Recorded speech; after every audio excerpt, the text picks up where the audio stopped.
Behavioural objectives. Behavioural objectives को लिखने का अर्थ है शिक्षण उद्देश्यों को ऐसे मेजरेबल एक्शन वर्ब्स में बदलना जिन्हें छात्र पाठ के अंत में प्रदर्शित कर सकें।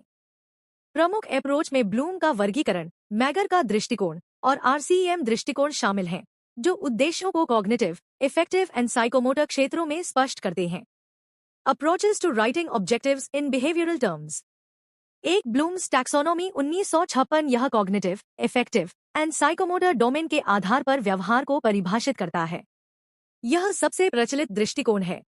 दो रॉबर्ट मेजर्स अप्रोच 1962 मैगर के अनुसार उद्देश्य में 3 घटक होने चाहिए। बिहेवियर, छात्र क्या करेगा। कंडीशन, किस परिस्थिति में। क्राइटेरियन, कितनी सटीकता से।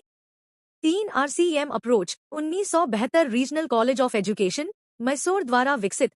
यह ज्ञान, अवबोध, अनुप्रयुक्त और सृजनात्मकता जैसे संज्ञानात्मक स्तरों पर अधिक जोर देता है।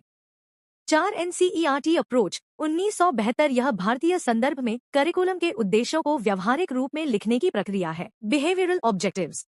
बिहेवियरल ऑब्जेक्टिव्स को लिखने का अर्थ है शिक्षण उद्देश्यों को ऐसे मेजरेबल एक्शन वर्ब्स में बदलना जिन्हें छात्र पाठ के अंत में प्रदर्शित कर सकें। प्रमुख अप्रोच में ब्लूम का वर्गीकरण, मैगर का दृष्टिकोण और आरसीईएम दृष्टिकोण शामिल हैं, जो उद्देश्यों को कॉग्निटिव, इफेक्टिव एंड साइकोमोटर क्षेत्रों में स्पष्ट करते हैं। Approaches to writing objectives in behavioural terms. एक ब्लूम्स टैक्सोनॉमी 1956 यह cognitive, effective and psychomotor domain के आधार पर व्यवहार को परिभाषित करता है। यह सबसे प्रचलित दृष्टिकोण है। दो रॉबर्ट मेजर्स अप्रोच 1962 मैगर के अनुसार उद्देश्य में 3 घटक होने चाहिए। बिहेवियर, छात्र क्या करेगा। कंडीशन, किस परिस्थिति में। क्राइटेरियन, कितनी सटीकता से। 3 RCEM approach 1972 regional college of education, Mysore द्वारा विकसित।